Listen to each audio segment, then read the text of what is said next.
Hi all, അസ്സലാമു അലൈക്കും. Welcome back to Silna's kitchen. ഇന്നത്തെ റെസിപ്പി നല്ല ക്രിസ്പി ആയിട്ടുള്ള മൊരിഞ്ഞ അടിപൊളി ദോശയുടെ റെസിപ്പിയാണ്. ഭയങ്കര വെറൈറ്റി ആയിട്ട് എന്നാൽ നല്ല സിമ്പിളായിട്ട് ചെയ്തെടുക്കാൻ പറ്റുന്ന നല്ലൊരു ടേസ്റ്റി ആയിട്ടുള്ള ദോശയാണ്.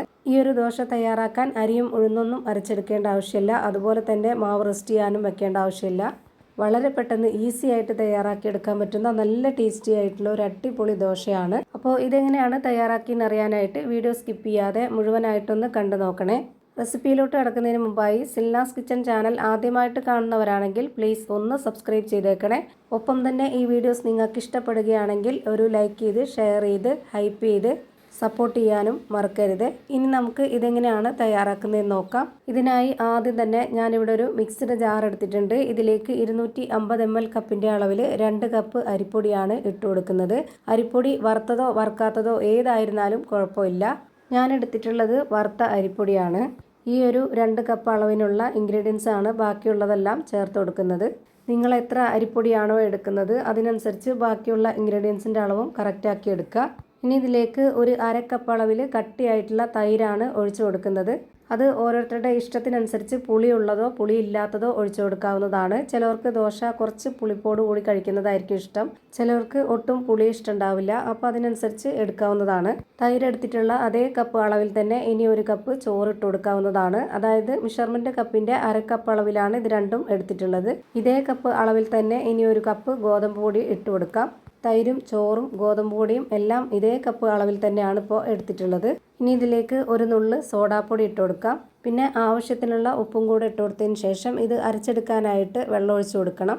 ഇതിനായി ഞാനിവിടെ 1/2 കപ്പ് അളവിൽ 1 കപ്പ് വെള്ളം ഒഴിച്ചു കൊടുത്തിട്ടുണ്ട്. എന്നിട്ട് ഒരു സ്പൂൺ കൊണ്ട് ഇതൊന്ന് ഇളക്കി കൊടുക്കാം.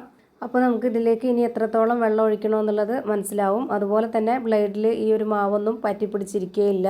ആദ്യം തന്നെ പൊടി ഇട്ട് കൊടുത്തിട്ട് വെള്ളമൊക്കെ ഒഴിച്ചു കൊടുക്കുന്ന സമയത്ത് മിക്സിയുടെ ജാറിൽ മാവൊക്കെ പറ്റി പിടിച്ചിരുന്നിട്ട് അരിഞ്ഞു കിട്ടാൻ ബുദ്ധിമുട്ടാണ്.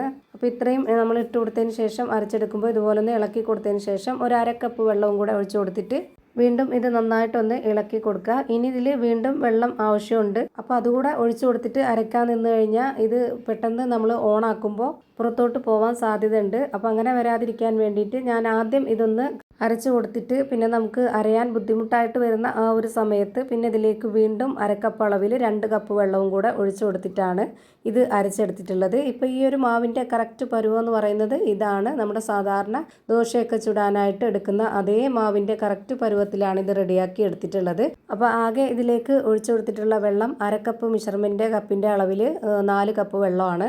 ഇനി ഇത് ചുട്ടെടുക്കാനായിട്ട് ഒരു പാൻ സ്റ്റൗവിലേക്ക് വെച്ച് ഫ്ലെയിം ഓൺ ആക്കി കൊടുത്തിട്ടുണ്ട്. അതിലേക്ക് ഒരു കയ്യിൽ മാവ് ഒഴിച്ചു കൊടുത്ത് ഇതുപോലെ നന്നായിട്ടൊന്ന് പരത്തി കൊടുക്കാം.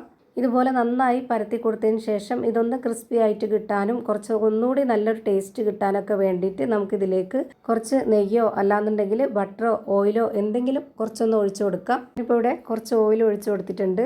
എന്നിട്ടൊരു സ്പാച്ച് വെച്ചിട്ട് ഇതുപോലെ നന്നായിട്ടൊന്ന് പരത്തി കൊടുക്കാം. പിന്നെ ഇത് അടച്ച് വെച്ചിട്ട് വേണമെങ്കിൽ വേവിച്ചെടുക്കാം, അല്ലാന്നുണ്ടെങ്കിൽ തുറന്ന് വെച്ചിട്ട് തന്നെ വേവിച്ചെടുക്കാം. ഞാനിവിടെ അടച്ച് വെച്ചതിന് ശേഷം ഒരു 4-5 സെക്കൻഡ് ഒന്ന് വേവിച്ചെടുക്കുന്നുണ്ട്. അപ്പോഴേക്ക് നല്ല മൊരിഞ്ഞ നല്ല ക്രിസ്പി ആയിട്ടുള്ള നല്ല അടിപൊളി ടേസ്റ്റി ആയിട്ടുള്ള ദോശ റെഡിയായി കിട്ടും. എത്ര കഴിച്ചാലും മടുക്കാത്ത ഏത് കറികളുടെ കൂടെ വേണമെങ്കിലും കഴിക്കാൻ പറ്റുന്ന നല്ലൊരു ദോശയാണിത്.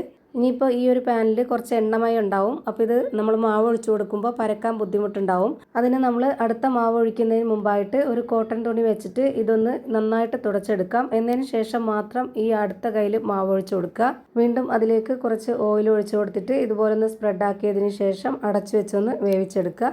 ഇതേപോലെ തന്നെ ഞാനിവിടെ എല്ലാ മാവും ചുട്ടെടുത്ത് ഒരു പാത്രത്തിലേക്ക് മാറ്റിയിട്ടുണ്ട്. അപ്പോൾ ഇതാ നല്ല ടേസ്റ്റി ആയിട്ടുള്ള നല്ല ക്രിസ്പി ആയിട്ടുള്ള ഒരു അടിപൊളി ദോശ റെഡിയായി കിട്ടിയിട്ടുണ്ട്.